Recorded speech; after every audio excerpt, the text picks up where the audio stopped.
Welcome to my YouTube channel. और आज हम डिस्कस करेंगे एरिस्टोटल कॉन्सेप्ट ऑफ स्टेट और हिज आइडियल स्टेट। तो एरिस्टोटल ने जो था उसने अपना एक कॉन्सेप्ट पेश किया था रियासत के बारे में। उसको हम एक आइडियल कॉन्सेप्ट भी कह सकते हैं। जिस तरह हमने जो था प्लेटो का आइडियल कॉन्सेप्ट पढ़ा था, इस तरह एरिस्टोटल यानी कि अरस्तू उसका अपने एक कॉन्सेप्ट था। ठीक है, तो एरिस्टोटल को जो है तो फादर ऑफ पॉलिटिकल साइंस भी कहा जाता है। तो चलिए इसके कॉन्सेप्ट को डिस्कस करते हैं। तो ओरिजिन ऑफ स्टेट किस तरह है एरिस्टोटल के कॉन्सेप्ट में। तो एरिस्टोटल जो था वो हिस्टोरिकल और एवोल्यूशनरी थ्योरी ऑफ स्टेट में बिलीव करता था। हिस्टोरिकल और एवोल्यूशनरी थ्योरी क्या है, ये हमने इससे पहले लेक्चर में डिस्कस की थी कि स्टेट जब हमारे पास बनता है तो ये डिफरेंट पॉलिटिकल इवेंट्स से हो के गुजरता है, फिर हमारे पास स्टेट बनता है। According to Aristotle, a human is a social animal and is different from other animal because of his civilized nature। ठीक है, तो एरिस्टोटल क्या कहते हैं कि इंसान जो है तो ये एक सोशल एनिमल है, यानी कि एक समाजी जानवर है, और ये दूसरे जो जानदार है, जो एनिमल है, उससे मुख्तलिफ है। because he always wanted to go from good to better and better to best, this cannot be possible without interrelations with other, so men prefer to live with others to get or to fulfill various needs। तो Aristotle के मुताबिक जो इंसान है वो दूसरों की मदद के बगैर ज़िंदा नहीं रह सकता, और इंसान चाहता है कि वो हमेशा बेहतर से बेहतर की तरफ जाए, तो इसके लिए उसे दूसरों की मदद की ज़रूरत पड़ती है। तो इसलिए इंसान जो है तो वो एक दूसरे के साथ मिलकर रहता है, यानी कि अपनी ज़रूरियात को पूरी करने के लिए वो एक ग्रुप में रहता है।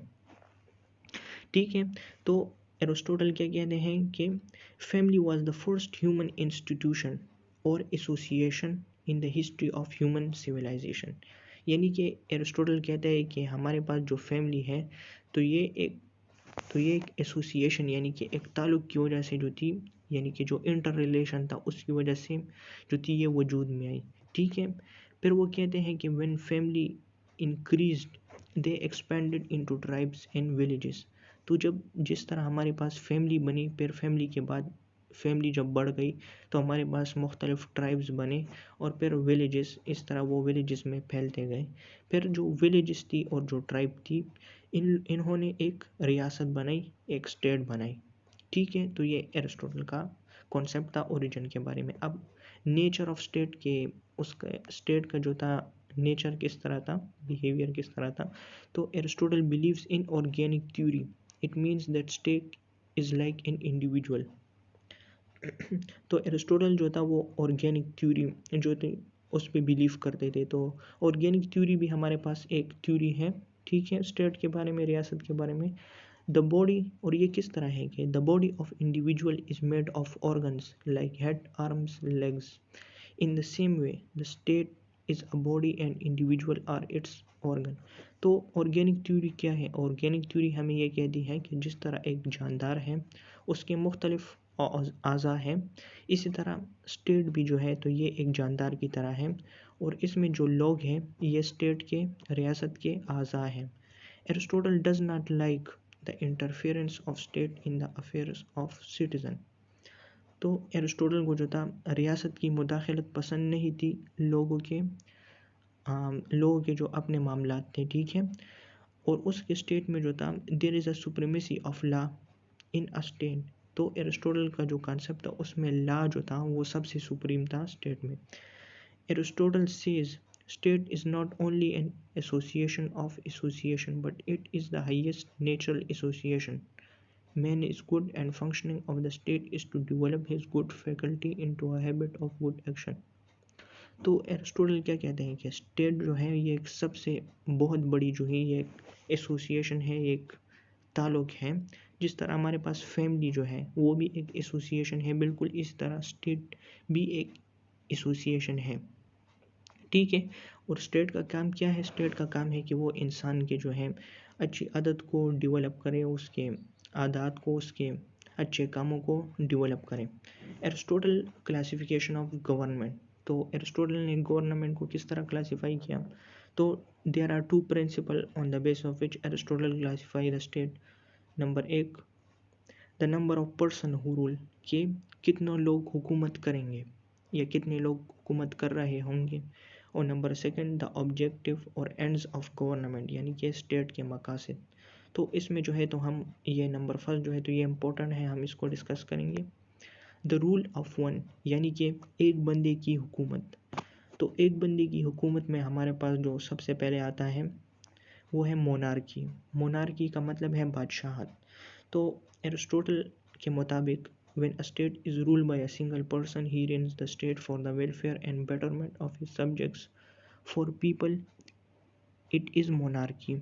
The ruler is the most gentle, intelligent and dignified in a respectable manner of society. यानी कि अगर बादशाह किसी स्टेट को रूल करेगा तो वो एक स्टेट को अच्छे तरीके से रन करेगा और वो लोगों की भलाई के लिए वो काम करेगा, ठीक है।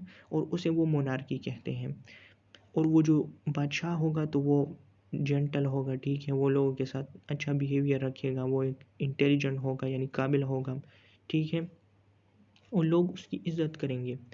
और वो जो है तो priority to national interest over his personal wants and needs. A monarch gives priority to general interest. According to Aristotle the best form of government is the rule of one. तो एरिस्टोटल के मुताबिक जो सबसे बेहतरीन government है ये monarchy है, क्योंकि मोनार्क में जो है तो डिफरेंट क्वालिटीज़ मौजूद होती हैं, ठीक है। फिर हमारे पास जो है तो दूसरी जो टाइप है वो है टायरनी। तो टायरनी का मतलब जो है तो एक जालिम बादशाह जब हुकूमत करता है तो उसे टायरनी कहते हैं। तो जब मोनार्क सेल्फिश बन जाता है और वो सिर्फ अपने फ़ायदे के लिए काम करता है तो फिर मोनार्की जो है वो तब्दील हो जाती है टायरनी में। और टायरनी में जो है तो हमारे पास जो है रूलर जो है तो ये एक डिक्टेटर होता है, ठीक है, who work for his own interest and will. तो वो सिर्फ अपने लिए काम करते हैं, अपने फ़ायदे के लिए। फिर जो दूसरी कैटेगरी एरिस्टोटल हमें बताते हैं वो है रूल ऑफ फ्यू, यानी कि चंद लोगों की हुकूमत, ठीक है। तो चंद लोगों की हुकूमत में हमारे पास जो पहले है वो है एरिस्टोक्रेसी। अब एरिस्टोक्रेसी का मतलब जो है तो अशराफिया भी आप कह सकते हैं।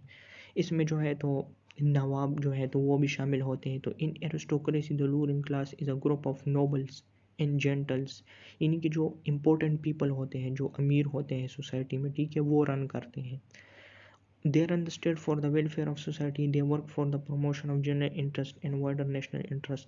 तो ये सोसाइटी के फ़ायदे के लिए काम करते हैं, ठीक है, और ये जो है तो लोगों के जो ख्वाहिशात हैं उसको पूरा करते हैं और उनके जो रिक्वायरमेंट्स होते हैं। फिर हमारे पास है ओलिगार्की। तो ओलिगार्की में हमारे पास क्या होते हैं? When the ruling class becomes corrupt and ignores the rule, the system changes into oligarchy. ठीक है, तो ये एरिस्टोक्रेसी के अपोजिट है कि जब रूलर सिर्फ अपने फ़ायदे के लिए काम करें, जो कि चंद रूलर हों, तो ये ओलिगार्की में चेंज हो जाएगी। In oligarchy the ruling class work for their self benefits. फिर हमारे पास है रूल ऑफ मैनी, ठीक है। रूल ऑफ मैनी यानी कि बहुत से लोगों की हुकूमत। तो उसमें जो हमारे पास फर्स्ट है वो है पॉलिटी। पॉलिटी क्या है? इन polity the middle class runs the state administration and the large number of citizens participate in the system. Administrators are elected representatives of people who run the state administration according to the will and desire of people. It is called polity. Polity में हमारे पास जो है जो middle class होती है, यानी जो दरमियानी तबका होता है, वो गवर्नमेंट को चलाता है, ठीक है, रियासत को चलाता है। और इसमें जो एडमिनिस्ट्रेटर है यानी जो रूलर्स हैं तो वो इलेक्शन के ज़रिए इलेक्ट होते हैं, ठीक है। तो ये डेमोक्रेसी की तरह है, ठीक है। लेकिन एरिस्टोटल का जो कॉन्सेप्ट है डेमोक्रेसी का वो मुख्तलिफ है, अभी हम स्टडी करेंगे, ठीक है। तो डेमोक्रेसी एरिस्टोटल के नज़रिए के मुताबिक क्या है? तो when the ruling class becomes corrupt and selfish, the polity converts into democracy. According to Aristotle, democracy is the government of poor and ignorant, and democracy is the weakest form of government. तो Aristotle के मुताबिक जब polity corrupt हो जाती है तो ये democracy में कन्वर्ट हो जाती है, ठीक है। और एरिस्टोटल कहते हैं कि जो डेमोक्रेसी है तो ये सबसे ख़राब, जो सबसे कमज़ोर तरीन हुकूमत होती है, क्योंकि इसमें जो हमारे पास जो लोग होते हैं वो जाहिल होते हैं, इलिटरेट होते हैं, ठीक है, वो इंटेलिजेंट नहीं होते। तो एरिस्टोटल जो है तो वो पॉलिटी को ज़्यादा प्रेफरेंस देते हैं। अब ये एक और टॉपिक है, ये एक छोटा सा टॉपिक है, मैंने इसमें इंक्लूड किया हुआ है, Aristotle cycle of political change. यानी कि एरिस्टोटल कहते हैं कि गवर्नमेंट में जो चेंजेस आती हैं ये एक साइक्लिक मैनर में आती है। तो ये किस तरह है हमारे पास, देखिए हमारे पास पहली थी मोनार्की चेंज हो गई टायरनी में, ये यानी जब बादशाह जालिम हुआ। फिर टायरनी जो है तो ये एरिस्टोक्रेसी में चेंज हो गया, ठीक है, जब लोगों ने टायरन किंग की बगावत की। फिर हमारे पास एरिस्टोक्रेसी यानी कि जब ये करप्ट हो गई तो फिर ओलिगार्की हो गई। फिर पॉलिटी, रूल ऑफ मैनी, और फिर पॉलिटी से हमारे पास डेमोक्रेसी, ठीक है। फिर इस तरह ये साइकिल रिपीट होगा। तो ये एरिस्टोटल जो है तो वो इसे साइकिल ऑफ पॉलिटिकल चेंज कहते हैं, ठीक है। अच्छा, ये फिगर है, आप इसे स्क्रीनशॉट वगैरह ले लें। इसमें जो है तो ये डिटेल में एक्सप्लेन किया गया है।